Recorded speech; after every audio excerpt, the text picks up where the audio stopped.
혹시 천장에서 물이 떨어지고 있나요? 아니면 이미 누수로 고생하고 계신가요? 누수 문제를 겪어보신 분들은 아시겠지만 정말 끝이 안 보입니다. 당장 집은 못 쓰게 되고 윗집과는 싸우게 되고 관리사무소는 책임 회피하고 법적으로 가려고 하면 막막하기만 하죠. 그래서 오늘은 누수가 발생했을 때 원인부터 정확히 파악하는 방법, 소송으로 가면 어떤 일이 벌어지는지, 그리고 윗집과 싸우지 않고 해결하는 실전 노하우까지 알려드리겠습니다.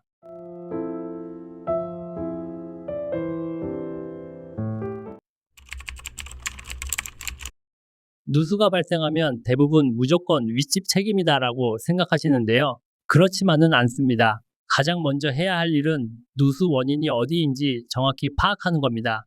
원인은 크게 두 가지로 나뉩니다. 전유 부분 문제인지 공용 부분 문제인지. 전유 부분이라는 건 쉽게 말해서 우리 집 안쪽에 있는 공간이죠. 여기서 문제가 생겼다면 해당 소유자나 임차인이 책임집니다. 반대로 공용 부분, 즉 외벽이나 옥상, 계단실 같은 곳의 노후나 결함 때문이라면 이건 입주자 대표회의나 관리사무소가 책임져야 합니다. 그럼 실제로 비용을 누가 부담해야 할까요? 상황에 따라 달라집니다. 만약 세입자가 시설을 잘못 사용하거나 부주의해서 생긴 거라면 당연히 임차인이 배상합니다. 그런데 임차인 잘못도 아닌데 그냥 집이 오래돼서 전유 부분에서 누수가 생겼다면 이건 소유자, 그러니까 집주인이 책임지는 게 일반적입니다. 하지만 신축 아파트라면 다릅니다. 보통 입주 후 5년 이내에 생기는 문제는 시공상 하자일 가능성이 높거든요. 이런 경우에는 시공사를 상대로 하자 보수 및 손해배상을 청구할 수 있습니다. 그런데 여기서부터가 진짜 문제입니다. 법적으로 해결하려고 하면 생각보다 훨씬 복잡하고 어렵습니다. 첫째, 입증 책임은 피해자한테 있습니다. 우리 집 피해가 윗집 때문이라는 걸 본인이 증명해야 하는 거죠. 그래서 법원에 감정을 신청해야 하는데 이 비용이 만만치 않습니다. 여기서 중요한 사실이 하나 더 있습니다. 본인이 미리 개인업체의회에서 받은 감정 결과는 법원에서 그대로 인정해주지 않습니다. 다시 감정해야 하죠. 둘째, 소송은 생각보다 훨씬 오래 걸립니다. 소송이 진행되는 동안에는 본격적인 수리를 미루게 되는데 그 사이 피해 범위는 계속 넓어집니다. 심한 경우 거주가 어려워져 숙박비까지 추가로 들어가고 곰팡이나 마감재 손상 같은 2차 피해도 계속 쌓입니다. 셋째, 위자료는 생각만큼 인정받기 어렵습니다. 누수로 인한 스트레스에 대한 위자료를 기대하시는 분들이 많은데요. 하지만 특별한 사정이 없는 한 법원에서는 이를 인정하지 않는 경우가 대부분입니다. 정신적 고통을 호소해봤자 인정이 안 되는 게 현실입니다. 원인도 알았고 책임도 알겠는데 정작 윗집이 협조를 안 하는 경우가 있습니다. 우리 집은 바닥도 멀쩡한데 왜 우리 집이냐며 문도 안 열어줄 수 있죠. 사실 윗집 입장도 이해는 갑니다. 윗집 바닥 밑에 배관에서 누수가 생겨도 물은 아래층으로만 떨어지거든요. 윗집 실내는 아무 이상 없어 보이니까 본인들은 억울할 수 있습니다. 이럴 때 가장 먼저 물어봐야 할 게 있습니다. 바로 일상생활 배상책임보험 가입 여부입니다. 무작정 책임져라 라고 하지 마시고 이 보험부터 물어보세요.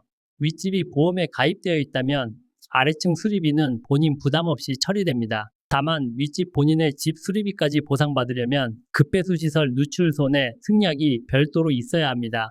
보험으로 처리되면 윗집 입장에서도 본인 돈이 안 드니까 협조가 훨씬 쉬워집니다. 문제는 보험도 없고 협조도 안 되는 경우입니다. 이럴 땐 법 이야기부터 꺼내면 안 됩니다. 상대방만 더 방어적으로 나오거든요. 실제로 효과적인 방법 두 가지를 알려드릴게요. 첫 번째, 원인 규명부터 제안해 보세요. 누구 잘못인지 따지기 전에 일단 원인만 확인해 보자. 점검 비용은 내가 낼 테니 전문가 한 번만 들여보내달라고 제안하는 겁니다. 이렇게 접근하면 윗집 입장에서는 본인 돈 안 드니까 거부할 명분이 줄어듭니다. 두 번째, 초기에 수리하면 비용을 크게 아낄 수 있다는 점을 설명하세요. 지금 초기 단계일 때는 수십만 원이면 해결되지만 방치하면 곰팡이가 번지고 천장, 마감재까지 교체할 수 있으니 몇백만 원씩 들어갑니다. 시간이 지날수록 수리 범위가 넓어지고 비용도 기하급수적으로 늘어난다는 걸 차분히 설명하는 겁니다. 대부분의 사람들은 지금 당장은 부담스러워도 나중에 더 큰 비용이 든다는 걸 알면 움직입니다.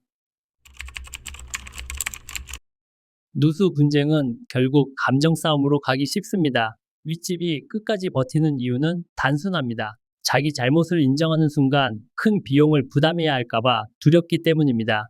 현장에서 가장 빨리 해결되는 경우를 보면 윗집에게 명분을 만들어주는 경우입니다. 이건 윗집 잘못이라기보다 아파트가 오래돼서 배관이 못 버틴 겁니다라고 상황을 설명해 주는 거죠. 그러면서 저희도 전체 공사비를 다 청구하지 않을 테니 누수 부분 공사비만 부담해 달라고 제안하면 대부분 받아들입니다. 소송으로 가면 감정비만 수백만 원 들어가고 시간은 1, 2년은 좋게 걸립니다. 그 돈과 시간이면 윗집과 비용을 나눠서라도 빨리 고치는 게 훨씬 낫습니다. 목적은 싸워서 이기는 게 아니라 누수 문제를 해결하는 거니까요. 빨리 수리하고 일상으로 돌아가는 게 가장 현명한 선택입니다. 누수 문제를 해결하는 것은 절대 쉽지 않습니다. 그렇지만 원만한 합의가 가장 경제적이고 현실적인 방법이라는 것 꼭 기억하세요. 오늘 영상이 도움되셨다면 구독과 좋아요 부탁드리고요. 다음에 더 유익한 정보로 찾아뵙겠습니다. 감사합니다.